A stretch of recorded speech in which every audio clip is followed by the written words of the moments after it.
إن الحمد لله نحمده ونستعينه ونستغفره ونعوذ بالله من شرور أنفسنا وسيئات أعمالنا. من يهده الله فلا مضل له ومن يضلل فلا هادي له. وأشهد أن لا إله إلا الله وحده لا شريك له وأشهد أن محمدا عبده ورسوله. يا أيها الذين آمنوا اتقوا الله حق تقاته ولا تموتن إلا وأنتم مسلمون. يا أيها الناس اتقوا ربكم الذي خلقكم من نفس واحدة وخلق منها زوجها وبث منهما رجالا كثيرا ونساء واتقوا الله الذي تساءلون به والأرحام إن الله كان عليكم رقيبا.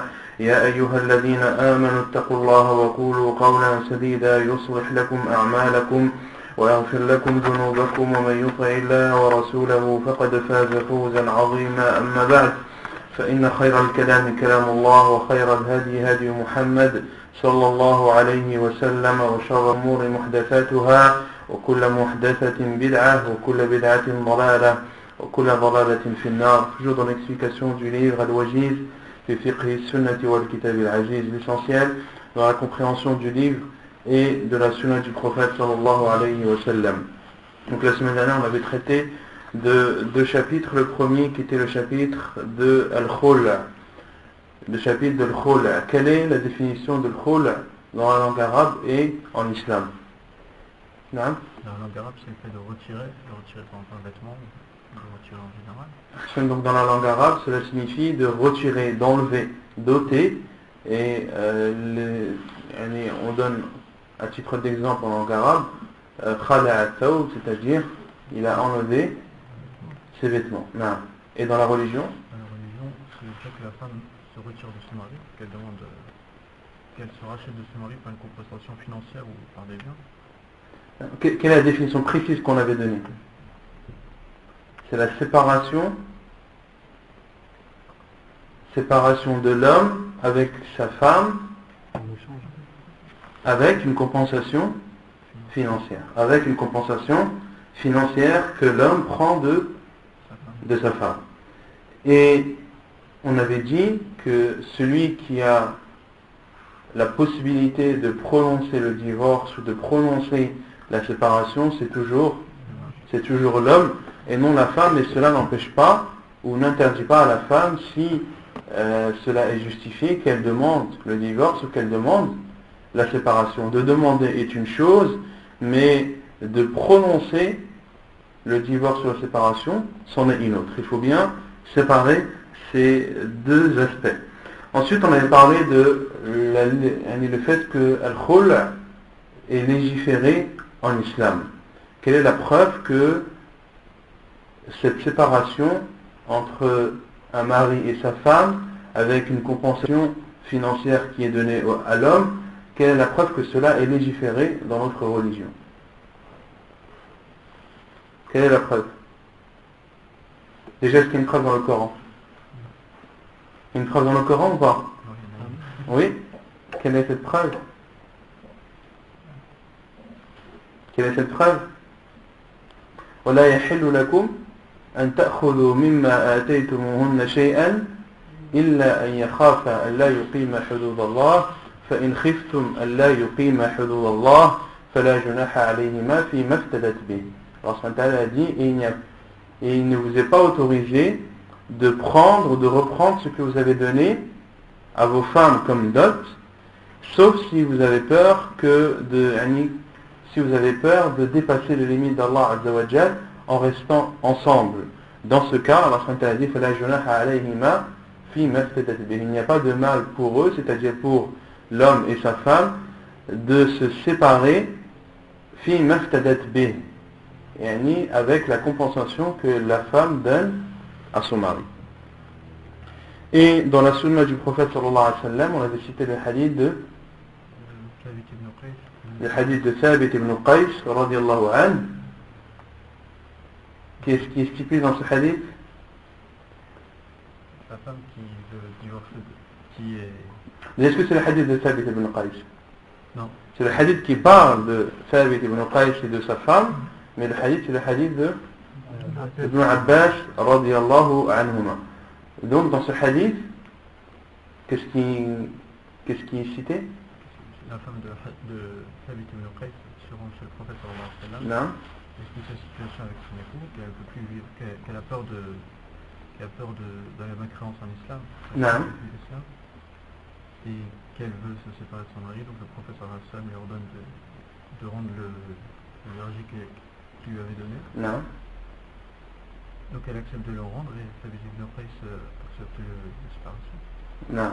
Donc c'est le hadith de Abdullah ibn Abbas où la femme de Qais ibn Thabit radiyallahu anhu, Thabit ibn Qais ibn Shammash, sa femme a demandé au prophète sallallahu alayhi wa sallam, il a dit: ô envoyé d'Allah, je ne reproche à Thabit ibn Qais je ne reproche rien ni dans sa religion ni dans son comportement, sauf ou si ce n'est que j'ai peur de la mécréance. Et on avait expliqué le terme mécréance ici dans ce hadith qui signifie l'ingratitude, elle avait peur d'être ingrate avec son mari, et on avait cité les raisons de cela, et le prophète sallallahu alayhi wa sallam lui a demandé: Ataruddina alayhi hadiqatah, est-ce que tu lui rends son jardin ou le verger qu'il t'a donné comme dot? Elle a dit oui, et le prophète sallallahu alayhi wa sallam a alors ordonné à Thabit ibn Qais radiyallahu anhu de se séparer d'elle. Et on avait donc, c'est légiféré certes, mais cela peut être interdit. Dans quel cas est-ce qu'il est interdit de demander al-khula? Si il n'y a pas de justification, si cette demande n'est pas justifiée, dans ce cas la femme commet alors un grand péché, et elle entre dans plusieurs hadiths que le prophète sallallahu alayhi wa sallam a cités. Dans l'un, le prophète sallallahu alayhi wa sallam dit qu'elle ne sentira pas l'odeur du paradis. Celle qui demande le divorce à son mari sans justification, sans raison valable, le prophète sallallahu alayhi wa sallam a dit lam tarih ra'ihat al-jannah. Et dans un autre hadith, le prophète sallallahu alayhi wa sallam a dit al-mutakhalli'atu hunna al-munafiqat, celle qui demande al-khul sans que cela soit justifié. Le prophète sallallahu alayhi wa sallam a dit: ce sont elles les hypocrites. Ensuite, l'islam met aussi en garde, donc met en garde d'une part les femmes de demander la séparation, le divorce sans raison valable, mais met en garde de l'autre côté les hommes de ne pas garder leurs femmes, de ne pas les empêcher ou les libérer, de ne pas les empêcher de pouvoir se marier avec d'autres hommes en les libérant ou en se séparant d'elles, car certains hommes gardent leurs femmes non pas parce qu'ils veulent vivre avec elles ou avoir une vie conjugale avec elles normale, mais pour porter atteinte à cette femme, pour lui porter préjudice et pour l'empêcher d'être libre, de pouvoir se remarier avec d'autres hommes. Cela est interdit en islam, c'est appelé en arabe al-adlu. Al-adlu, wa la ta'duluhunna litadhhabu bi ba'd ma ataytumuhun. Allah subhanahu wa ta'ala dit: et ne les emprisonnez pas, ne les gardez pas, pour simple raison ou pour unique raison de justifier l'argent que vous leur avez donné ou les biens que vous leur avez donnés. Wa la ta'duluhunna litadhhabu bima ataytumuhun. Et le prophète et Allah subhanahu wa ta'ala dit: ya ayyuhan nabiyya wa idha talaqtumun nisaa fatalliquhunna wa idha talaqtumun nisaa fabalaghna ajalahun famsikuhunna bima'rufin aw sarrihuhunna bima'ruf.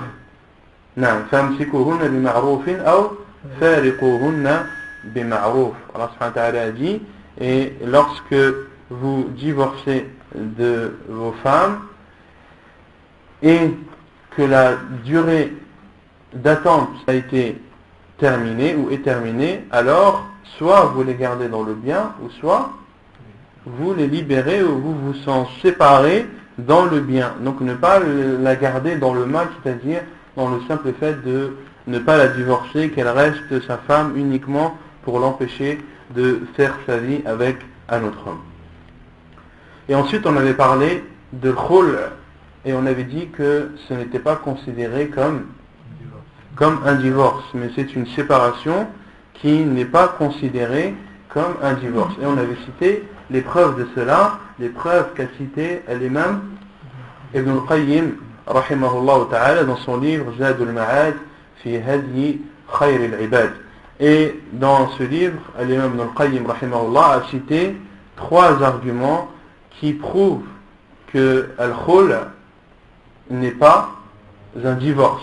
Et cela prouve la différence entre ces deux. Donc on avait cité les 3 preuves que al-khul n'était pas considéré comme un divorce. Donc la première preuve, c'est que quelle est la différence plutôt entre al-khul et al-talaq et le divorce. La première, c'est que dans le divorce, l'homme a le droit de récupérer sa femme, de reprendre sa femme pendant la période de iddah. La deuxième, c'est que l'homme, ou plutôt que cela est, que l'homme a le droit de divorcer de sa femme au maximum 3 fois de suite, et que après la 3e fois, il ne pourra se remarier avec elle qu'après qu'elle se soit mariée avec un autre homme et que le mariage soit consommé. Et la 3e chose qui différencie al-talaq, le divorce, de l'khul, c'est que la idda dans le divorce est de 3 menstrues. Et concernant al-khul, la différence sur le premier point qui était que l'homme a le droit de la récupérer durant la période, dans le khul, pendant le khul, il n'y a pas de raja'a. Il n'y a pas de récupération possible pour l'homme pendant la idda de sa femme lorsqu'il se sépare avec elle en utilisant al-khul, en faisant al-khul. Et ceci est rapporté dans la sunna du prophète sallallahu alayhi wa sallam et à l'unanimité des savants, comme on l'a vu la semaine dernière. Et concernant al-idda, on avait dit que al-idda, lorsque al-khul est prononcé, lorsque la séparation avec une compensation financière est prononcée, que la idda est de 1 menstrue et non 3. Et le 3e point qui est que après un 2e divorce suivi d'un khul, il est autorisé de divorcer une 3e fois. Que après 2 divorces suivis d'un khul, il est autorisé dans le Coran, cela est cité dans le Coran, il est autorisé de divorcer de sa femme une 3e fois. C'est-à-dire, je ne comprends pas parce qu'ils sont obligés de refaire un acte. Non, de faire un acte, on ne remet pas ça en question. Une des différences entre al-khul et al-talaq, c'est que celui qui divorce 3 fois de sa femme, qu'est-ce qu'il fait? Elle est obligée de se marier avec un autre homme, et de consommer le mariage, un mariage sincère, et de divorcer. Ce qui prouve que al-khul n'est pas un divorce, c'est que après 2 divorces, donc un homme qui a divorcé de sa femme 2 fois, puis la 3e fois, il ne la divorce pas mais fait al-khul. Elle demande la séparation en donnant une compensation financière. L'homme accepte, la période des 1 mois d'attente est terminée. Est-ce qu'ils sont encore mariés femmes? Non. Est-ce qu'il a le droit de se remarier après avec elle? Oui. Il a le droit de se remarier. S'il a le droit de se remarier avec elle, c'est que al-khul n'est pas un divorce, car si c'était un divorce, elle aurait dû se remarier avec un autre homme. Donc si il a la possibilité de la récupérer après 2 divorces et après un khul, c'est que le khul n'est pas considéré comme un divorce. Et on avait cité le verset où Allah subhanahu wa ta'ala a dit at-talaqu marratan fa imsakun bi ma'rufin aw tasrihun bi ihsan wa la yahillu lakum an ta'khudhu mimma ataytumuhunna shay'an illa an yakhafa an la yuqima hudud Allah fa in khiftum an la yuqima hudud Allah fala junaha alayhima fima iftadat bih tilka hudud Allah fala ta'taduha. Et ensuite Allah subhanahu wa ta'ala a dit فإن طلقها فلا تحل له من بعد حتى تنكح زوجا غيره. Et après Allah Azza wa Jalla dit, et si la divorce, c'est-à-dire pour la troisième fois, alors elle ne lui sera plus licite jusqu'à ce qu'elle se remarie avec un autre homme. Non. Si l'un est à la fois, est-ce qu'il a dans Si l'homme si l'homme fait al-khul', la définition même de al-khul', c'est qu'il doit y avoir une compensation. Il doit y avoir une compensation financière. Donc l'homme a le droit de demander de récupérer la dot qu'il avait donnée à sa femme. Non. Quand il se remarie, le compteur revient à zéro, il peut encore la divorcer 3 fois. Non. Une personne, un homme qui s'est séparé de sa femme en faisant le khul', et lorsqu'il se remarie par la suite, eh bien, les divorces qui étaient précédemment prononcés sont toujours pris en compte. D'accord? Car le divorce, le nombre maximum est de 3. Qu'il y ait eu des khul' avant ou non. Même s'il refait un acte, ça revient pas, ça élimine pas. Non, même s'il refait un acte, eh bien, les divorces qui ont été prononcés précédemment restent toujours valides. Non, les gens s'amuseraient à faire al-khul' pour divorcer de leur femme des dizaines et des dizaines de fois. Donc, les divorces sont bien pris en compte. Je veux savoir pour un homme qui tient sa femme prisonnière, c'est quoi l'issue pour elle? S'il donne une santé, s'il s'entête et si l'homme emprisonne sa femme et que cela est prouvé, est avéré, eh bien la femme doit, lorsqu'elle est dans un pays musulman, doit soumettre son problème à un juge musulman qui fera en sorte de faire ce qu'il y a à faire. Non. Ensuite on a parlé de la idda, de la période d'attente après un divorce.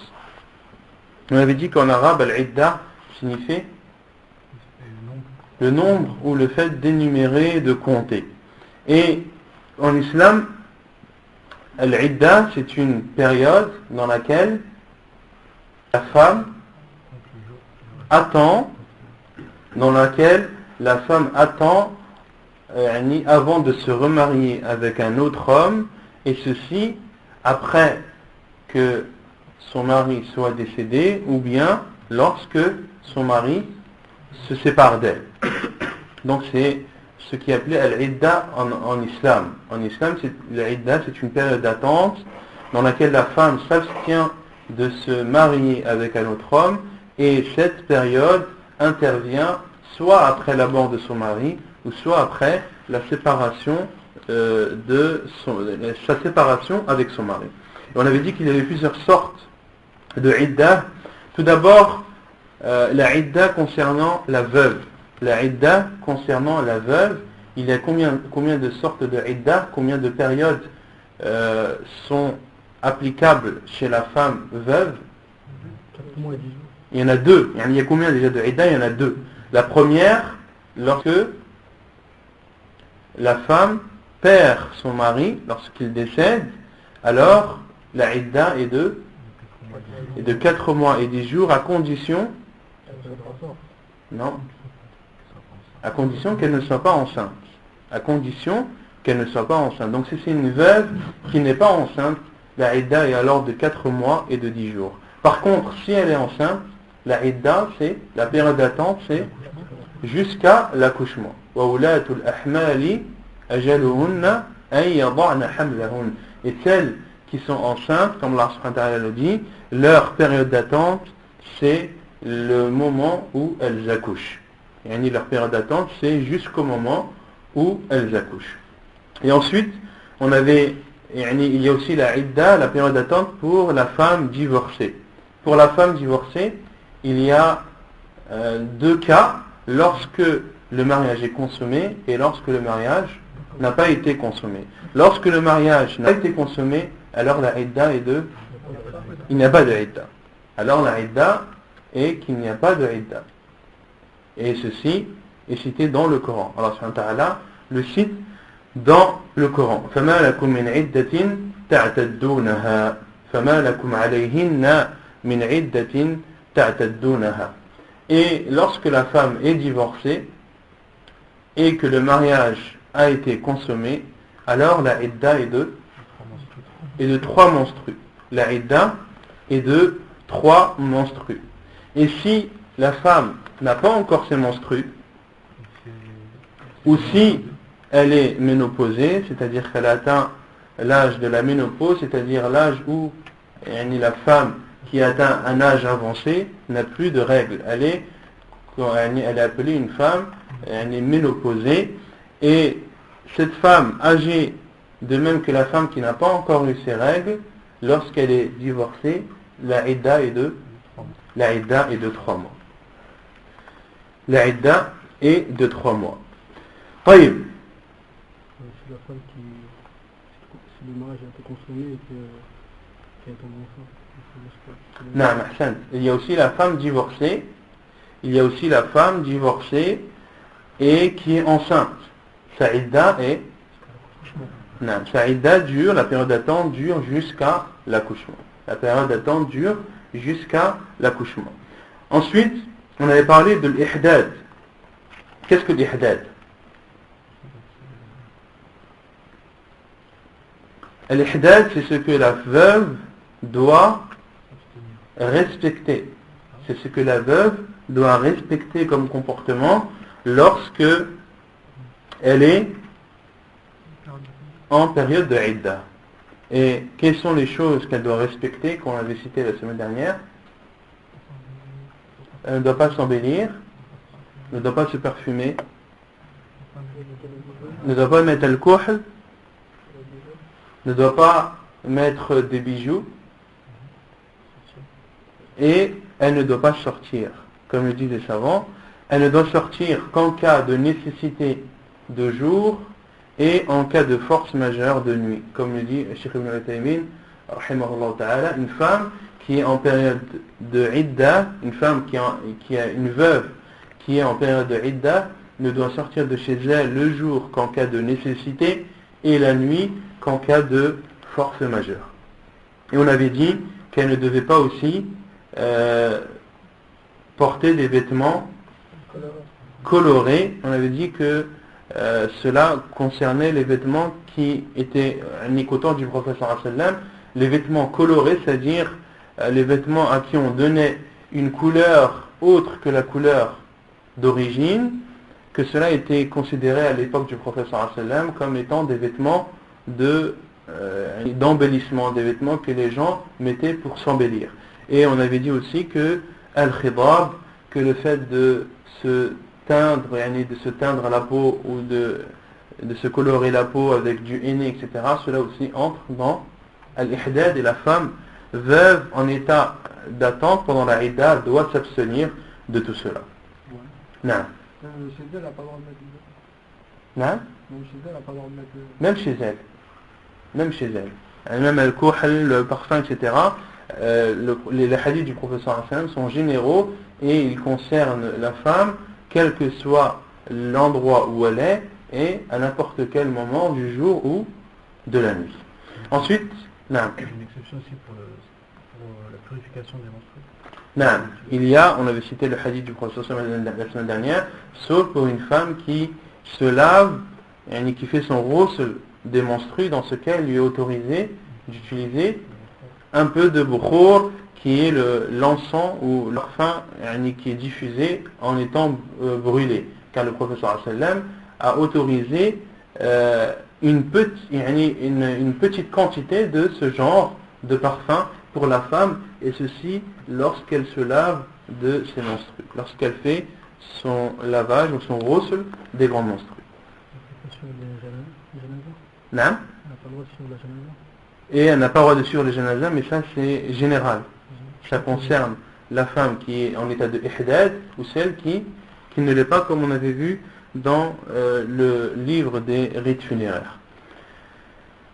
Ensuite, que doit faire la femme qui est en état de iddah d'un divorce dans lequel son mari a le droit de la récupérer? On avait dit qu'elle devait rester chez elle qu'elle ne devait pas en sortir, elle n'est restée chez elle, c'est-à-dire rester dans la maison de son mari, et qu'elle ne devait pas en sortir, et que son mari, lui aussi, n'avait pas le droit de l'expulser de chez elle, et ceci tant que la idda n'est pas terminée. طيب يقول المؤلف المطلقة البائن المطلقة ثلاثا لا سكن لها ولا نفقة لحديث فاطمة بنت قيس عن النبي صلى الله عليه وسلم في المطلقة ثلاثا قال ليس لها سكن ولا نفقة ويلزمها أن تعتد في بيت أهلها ولا يجوز لها الخروج إلا لحاجة. عن جابر بن عبد الله قال طلقت خالتي فأرادت أن تجد نخلها فزجرها رجل أن تخرج فأتت النبي صلى الله عليه وسلم فقال بلى فجدي نخلك فإنك عسى أن تصدقي أو تفعلي معروفا. حديث صحيح رواه مسلم والنسائي وابن ماجه. Donc concernant la femme qui était divorcée 3 fois, la femme qui était divorcée 3 fois, l'homme il n'est pas obligatoire pour l'homme de la loger ni de subvenir à ses besoins. La preuve est le hadith de Fatima bint Qais عن النبي صلى الله عليه وسلم, d'après le prophète sallallahu alayhi wa sallam, concernant la femme qui a été divorcée 3 fois. Le prophète sallallahu alayhi wa sallam a dit ليس لها سكنى ولا نفقة. Il n'est pas obligatoire pour l'homme de la loger et de subvenir à ses besoins, c'est-à-dire de répondre à ses besoins financiers et autres.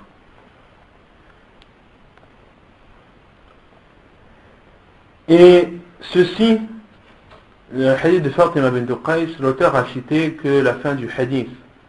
Mais le hadith dans sa totalité, c'est que le mari de Fatima bint Qais, radiallahu anha, lorsqu'il a divorcé de sa femme 3 fois, il lui a envoyé certaines choses.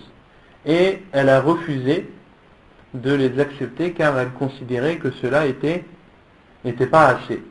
Donc elle est partie se plaindre au prophète sallallahu alayhi wa ala alihi wa sallam, et le prophète sallallahu alayhi wa sallam a dit laysa laha nafaqa, laysa laha sukna wa la nafaqa. La femme qui était divorcée 3 fois de son mari, il n'est pas obligatoire pour le mari ni de la loger ni de subvenir à ses besoins. Et le mari de Fatima bint Qais radiyallahu anha, lorsqu'il lui a donné ce qu'il lui a donné, ceci était de son propre gré, ceci était un bien qu'il a voulu faire pour elle. Donc lorsque l'on dit que l'homme, plutôt la femme qui a été divorcée 3 fois, que son mari n'est pas obligé, ou plutôt que son ancien mari, car ce n'est plus son mari, n'est pas obligé de la loger ni de subvenir à ses besoins, cela ne veut pas dire qu'il lui est interdit de le faire. On dit que cela n'est pas obligatoire. Mais un homme qui veut donner de l'argent ou veut loger son ancienne épouse, surtout s'il a eu des enfants avec elle, cela est bien sûr autorisé. Sauf pour un cas lorsque la femme est enceinte. Lorsque la femme est enceinte. Non. Ça veut dire les enfants doivent obligatoirement aller avec la femme? On verra après ça, il y a un chapitre sur ça, Inch'Allah. Il y a un chapitre qui s'appelle Al-Hadana qui va suivre juste après. Donc, sauf un cas, c'est le cas de la femme enceinte. Donc une femme qui a été divorcée de son mari 3 fois. Et au bout de la 3e fois, quand son mari l'a divorcée, elle était enceinte. D'accord? Donc là, est-ce que la idda doit être respectée lorsqu'une femme est divorcée 3 fois? Oui, elle doit être respectée dans la maison de ses parents. Dans la maison de ses parents, car une femme qui a été divorcée 3 fois n'est plus, et il n'y a plus possibilité pour l'homme de la récupérer que si elle se remarie avec un autre homme et que le mariage soit consommé, un mariage sincère. Donc, la idda pour une femme qui est divorcée 3 fois, lorsqu'elle n'est pas enceinte, c'est de 3 menstrues, et lorsqu'elle est enceinte, c'est jusqu'à l'accouchement. Donc, on a dit que la femme qui est divorcée 3 fois, lorsqu'elle n'est pas enceinte et que sa idda est donc de 3 menstrue, pendant cette période, est-ce que l'homme doit subvenir aux besoins de sa femme et la loger? Non, il ne lui est pas obligatoire. Et lorsqu'elle est enceinte, par contre là, il doit la loger et subvenir aux besoins de son ancienne femme, et ceci jusqu'à ce qu'elle accouche. Et la preuve, c'est la parole d'Allah subhanahu wa ta'ala lorsqu'il dit وَإِن كُنَّ أُولَاتِ حَمْلٍ فَأَنْفِقُوا عَلَيْهِنَّ حَتَّى يَضَعْنَ حَمْلَهُنَّ. Et si elles sont enceintes, alors subvenez à leurs besoins, dépensez pour elles حَتَّى يَضَعْنَ حَمْلَهُنَّ, jusqu'à ce qu'elles accouchent. Jusqu'à ce qu'elles accouchent. Et ceci, pourquoi est-ce que cela est obligatoire? Est-ce que c'est vis-à-vis de la femme ou vis-à-vis de sa grossesse? Vis-à-vis de sa grossesse, car si c'était vis-à-vis de la femme, il aurait été obligatoire au mari de la loger, de subvenir à ses besoins lorsqu'elle n'est pas enceinte. Donc ce jugement est parce que la femme est enceinte. Donc il y a donc 3 cas. Il y a la femme qui est divorcée 3 fois et qui est enceinte. Celle-ci,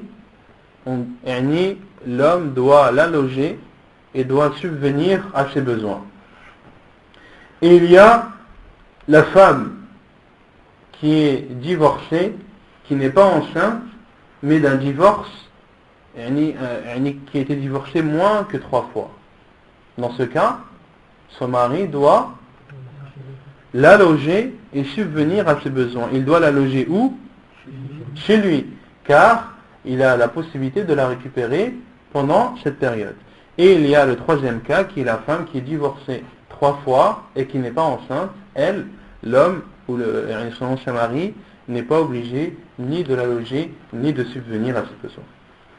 ويلزمها أن تعتد في بيت أهلها ولا يجوز لها الخروج إلا لحاجة.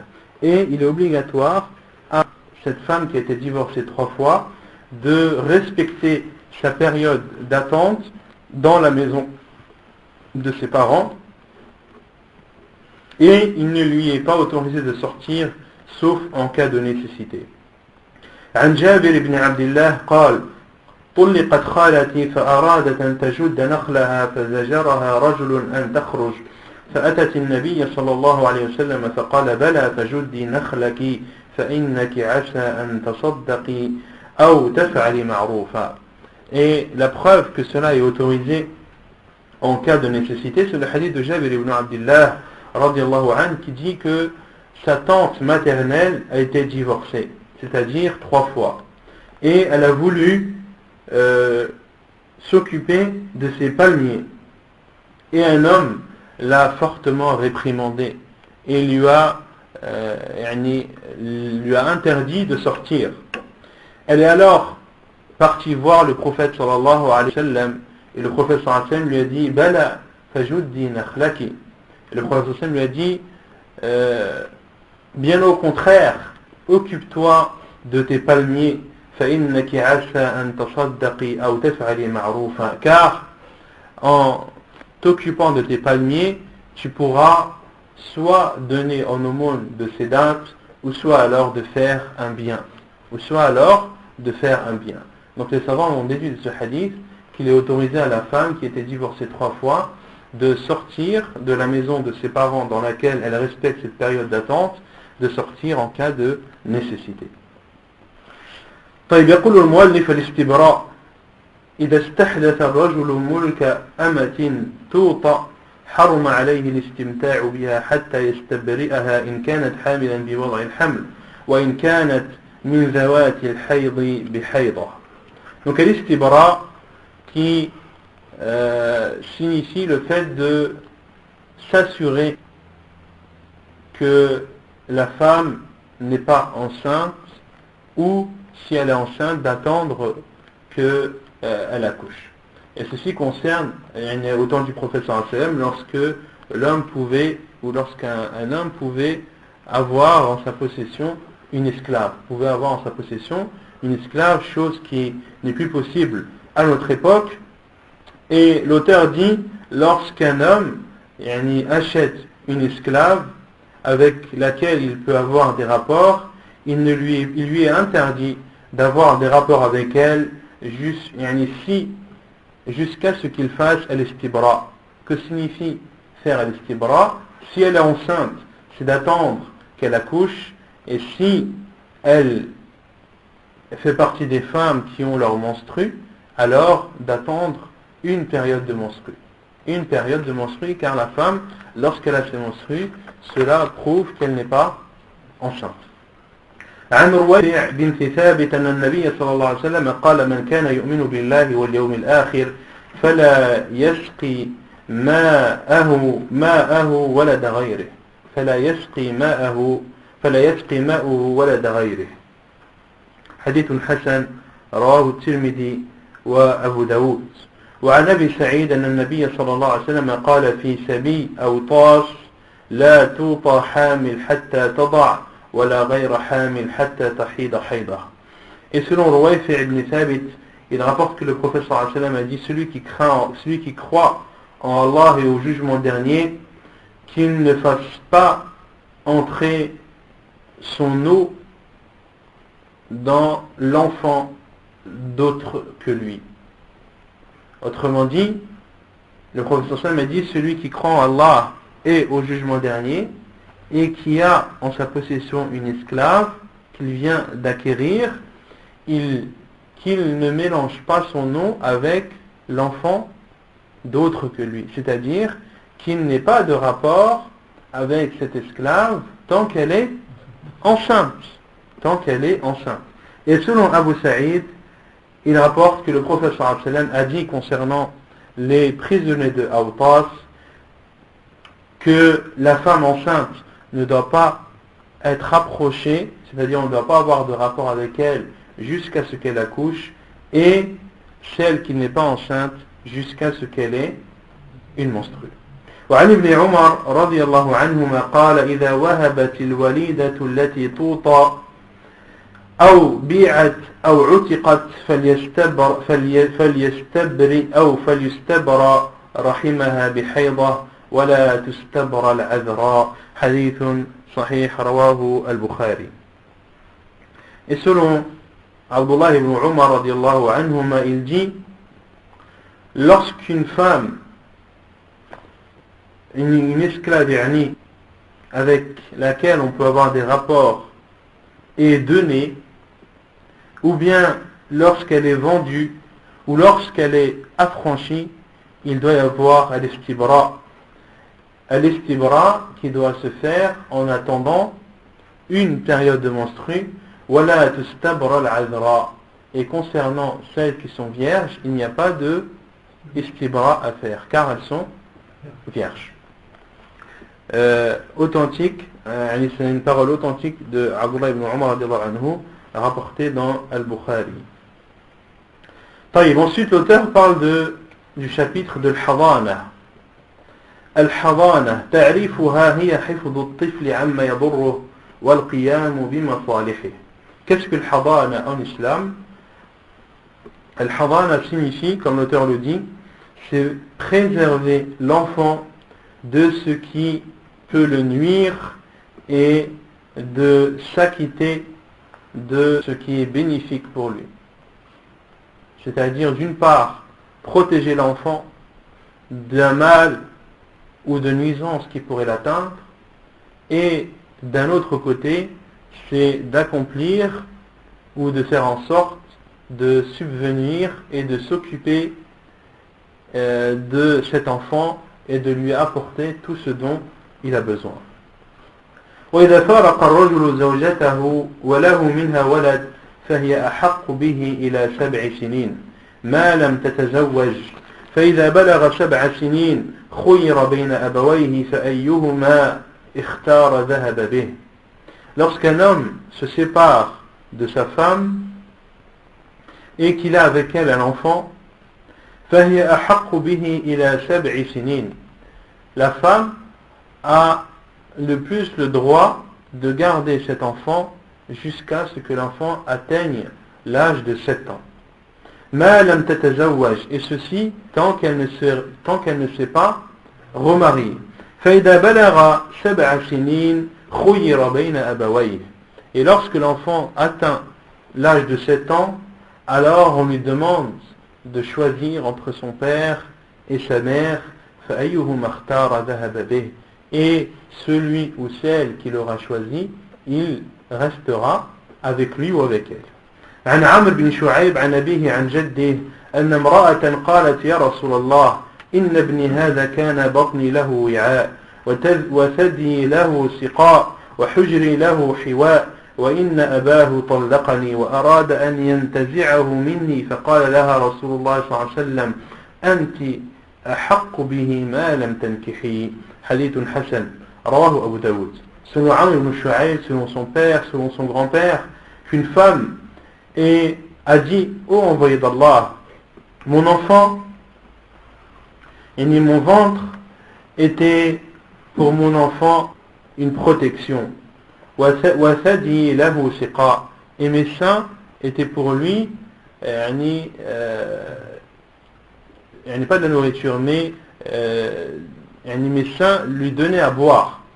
Mes seins étaient sa source de boisson. Et mes cuisses étaient pour lui des consolations. Et son père a divorcé de moi et il veut me le prendre. فقال لها رسول الله صلى الله عليه وسلم, et le prophète صلى الله عليه وسلم lui a dit, أنت أحق به ما لم تنكحي, tu es celle qui a le plus le droit de le garder tant que tu ne t'es pas, ou tant que tu ne te remaries pas, hadith jugé bon rapporté par Abu Daoud. وعن أبي هريرة رضي الله عنه أن امرأة جاءت إلى النبي صلى الله عليه وسلم فقالت يا رسول الله إن زوجي يريد أن يذهب بابني وقد سقاني من بئر أبي عتبة وقد نفعني. فقال رسول الله صلى الله عليه وسلم هذا أبوك وهذا أمك فخذ بيد أيهما شئت فأخذ بيد أمه فانطلقت به. حديث صحيح رواه النسائي. Et dans un autre hadith, donc ce premier hadith nous prouve que tant que la femme n'est pas mariée, elle a le plus le droit de garder son enfant, comme l'a dit le prophète sallallahu alayhi wa sallam. Et la preuve que lorsque l'enfant a atteint un âge dans lequel il peut différencier et choisir celui ni de son père ou de sa mère avec qui il veut rester, que cela est qu'il part avec la personne ou l'un des deux parents qu'il aura choisi, c'est le hadith de Abu Hurairah radiyallahu anhu qui rapporte qu'une femme est venue vers le prophète sallallahu alayhi wa sallam et lui a dit, ô envoyé d'Allah, mon mari veut récupérer ou veut partir avec mon fils alors que mon fils m'aidait à rapporter de l'eau du puits appelé Abi Utbah. وَقَدْ نَفَعَنِي, et il m'a apporté beaucoup d'aide, il m'a apporté beaucoup de services dans cela. Et le prophète sallallahu alayhi wa sallam, autrement dit, cette mère avait besoin de son enfant, avait besoin de son fils qui lui rendait beaucoup de services et entre autres apporter de l'eau ou récupérer de l'eau de ce puits et le ramener chez lui. Et le prophète sallallahu alayhi wa sallam a dit en parlant à cet enfant, Hada abouk wa hadihi ummuk, lui c'est ton père et elle c'est ta mère. Fakhud bi yadi ayyihima shi't, prends la main de celui d'entre les deux que tu désires. Fa'akhadha bi yadi ummih, il a pris la main de sa mère, fantalaqat bihi, et elle est partie avec lui. Il a pris la main de sa mère et elle est partie avec lui. Autrement dit, le prophète sallallahu alayhi wa sallam lui a jugé ou a statué que la personne ou l'un des deux parents que l'enfant aura choisi, que ce parent repartira avec cet enfant. Et dans ce hadith, le prophète sallallahu alayhi wa sallam a jugé cela, et lorsque la femme est partie, l'homme n'a pas contredit le jugement du prophète sallallahu alayhi wa sallam, car Allah subhanahu wa ta'ala a dit وما كان لمؤمن ولا مؤمنة إذا قضى الله ورسوله أمرا أن يكون لهم الخيرة من أمرهم. Il n'appartient pas ni aux croyants ni aux croyantes lorsque Allah subhanahu wa ta'ala et son prophète sallallahu alayhi wa sallam ont jugé une chose d'avoir encore le choix sur ce qu'ils veulent ou non. Lorsque Allah subhanahu wa ta'ala et son prophète sallallahu alayhi wa sallam ont jugé une chose, les croyants et les croyantes n'ont plus de choix, n'ont plus de possibilité de choisir entre le jugement d'Allah et ce qu'ils désirent eux. Non. La femme divorcée, elle se remarie et l'enfant il n'a pas encore atteint l'âge de 7 ans. Comment ça se passe s'il n'a pas encore âge pour choisir avec qui il veut vivre? Yani, s'il n'a pas encore l'âge, yani, là, lorsque l'on dit la femme mérite le plus, c'est-à-dire que c'est lorsqu'il y a une divergence entre l'homme, entre le père et la mère. Mais lorsqu'il y a un accord, lorsque le père est d'accord que l'enfant reste avec sa mère, yani, là il n'y a pas de... Le problème ne se pose pas. Le problème se pose lorsque le mari veut l'enfant, lorsque le père veut son fils et la mère le veut aussi. Dans ce cas, lorsque l'enfant a 7 ans ou en dessous de 7 ans, il revient à sa mère tant qu'elle ne s'est pas remariée. Et après 7 ans, il doit choisir. Et si il n'a pas la possibilité de choisir, ou si tout simplement il ne sait pas qui choisir, alors dans ce cas les savants disent qu'il faut faire le tirage au sort. Car le tirage au sort est pris en compte en islam. Le tirage au sort est pris en compte en islam. Et cela, la preuve c'est dans Surat Al-Imran. Lorsque Maryam alayhi salam, qui vous savez, n'a pas eu de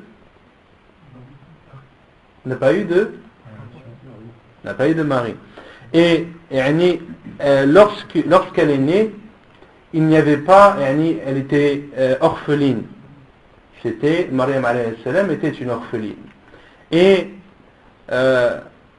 beaucoup d'hommes voulaient la prendre sous leur responsabilité. Car il y a une grande récompense, il y a une grande récompense dans les religions précédentes et dans la nôtre, spécialement sur le fait de s'occuper des orphelins. Il y a des bienfaits immenses et une récompense immense pour celui qui préserve les biens des orphelins et subvient à leurs besoins. Et donc, plusieurs hommes voulaient prendre en charge Maryam alayhi salam. Et un tirage au sort a été accompli ou a été fait, et qui a gagné dans ce tirage au sort? فَكَفَّلَهَا Zakaria. Et c'est Zakaria alayhi salam qui est sorti de ce tirage au sort et qui a pris en charge Maryam alayhi salam. فَكَفَّلَهَا Zakaria. Donc ici les savants ont déduit que le tirage au sort est pris en compte en islam et que le résultat du tirage au sort doit être respecté. Et Zakaria alayhi salam qui n'était autre que le mari de la tante maternelle de Maryam alayhi salam. C'était le mari de sa tante maternelle. Et lorsque vous lisez Surat Al-Imran et Surat Maryam, فكفلها زكريا كلما دخل عليها زكريا المحراب وجد عندها رزقا. Et à chaque fois que Zakaria alayhi salam rentrait dans l'endroit où Maryam alayhi salam s'isolait pour adorer Allah subhanahu wa ta'ala, il trouvait toujours chez elle de la nourriture et de la pourvoyance. وجد عندها رزقا قال أن يكون قال فكفلها زكريا كلما دخل عليها زكريا المحراب وجد عندها رزقا قال أن لك هذا قالت هو من عند الله. Et il lui disait, mais d'où te provient cela? Elle lui a répondu que cela provenait d'Allah subhanahu wa ta'ala. Donc tout ça pour en revenir au fait que le tirage au sort en islam est pris en compte est valide. Yunus aussi, non? Non? Yunus, il n'a pas fait de tirage au sort avec Yunus. Si Yunus aussi, alayhi salam, lorsque le bateau était trop chargé, qu'il fallait que il fallait qu'il y ait des personnes en moins, et ils ont utilisé le tirage au sort. Ils ont utilisé le tirage au sort, et Yunus alayhi salam a été celui qui a dû se jeter à l'eau et est rentré dans le ventre du poisson, comme vous connaissez tous l'histoire. Taïb. Donc ainsi se termine le livre du mariage, le livre Al-Wajiz. Pas de questions sur ce chapitre? Non. Je voulais savoir au niveau de la garde, c'est-à-dire que la mère elle garde l'enfant exclusivement. Le père n'a pas le droit de l'avoir de temps en temps. Non, là on parle du fait de vivre avec. Si la femme a la garde ou désire garder son enfant avec lui, est-ce que cela empêche le père de le visiter ou de l'avoir de temps en temps? Non, ça n'empêche pas, c'est son père, d'accord? Et il y a les liens de sang qui doivent toujours être respectés. Ce n'est pas parce qu'il y a un divorce que tu dois couper les ponts avec ton père, c'est interdit.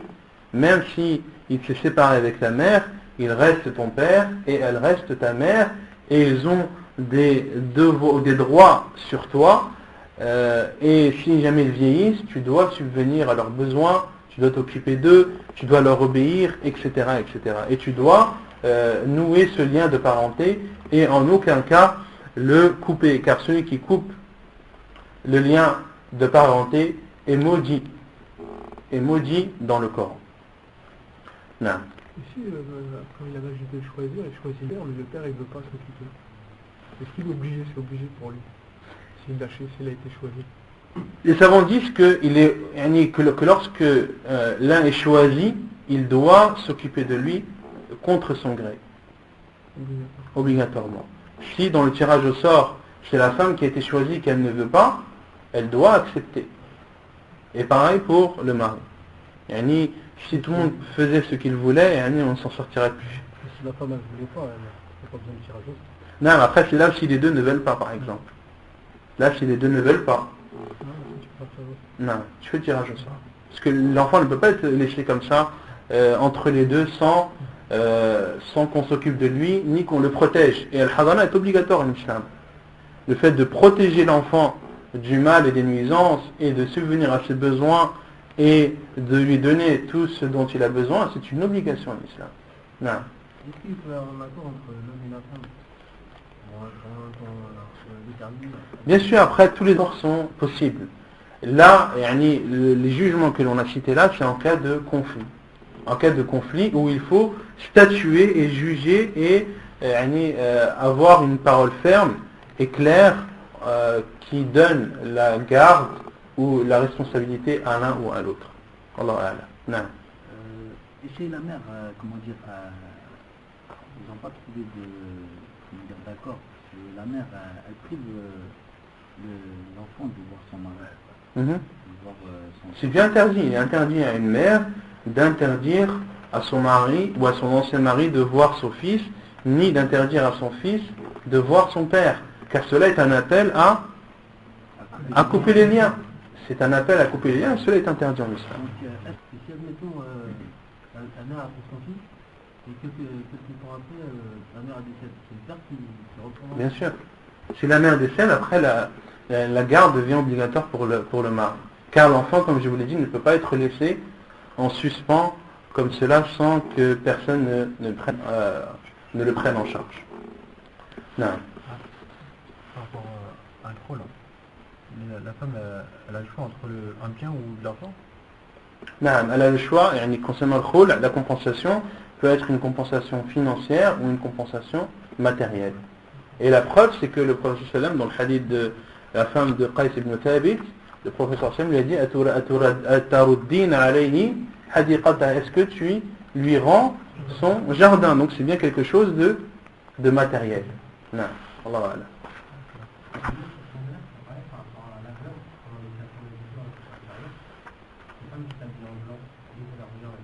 Il n'y a aucune preuve concernant la femme veuve en période de ihdad, ou en période de idda, qui doit observer l'ihdad, il n'y a rien ni dans le Coran, ni dans la sunna du prophète sallallahu alayhi wa sallam, ni dans les paroles et les actes des compagnons, que la femme, la veuve en période de idda, doit s'habiller en blanc, et qu'il lui est interdit de porter des vêtements de couleur. On avait dit que le prophète sallallahu alayhi wa sallam avait autorisé, dans le hadith qu'on avait cité la semaine dernière, des vêtements qui ont pour particularité que leur couleur était la couleur d'origine, qui n'a pas été modifiée. Donc il n'y a rien qui prouve dans l'islam que la femme veuve doit s'habiller en blanc et pas une autre couleur. Wallahu a'lam. Non. La femme veuve, si elle veut se remarier, est-ce qu'elle doit avoir l'autorisation d'un wali, son wali? Bien sûr. Une femme veuve, pour se remarier, elle fait un nouvel acte de mariage, un nouvel acte qui doit respecter toutes les conditions, tous les piliers et toutes les obligations. Donc elle doit avoir l'accord du tuteur, etc. etc. Non. طيب. Donc après avoir terminé le livre du mariage, on va commencer le livre du hajj, du pèlerinage.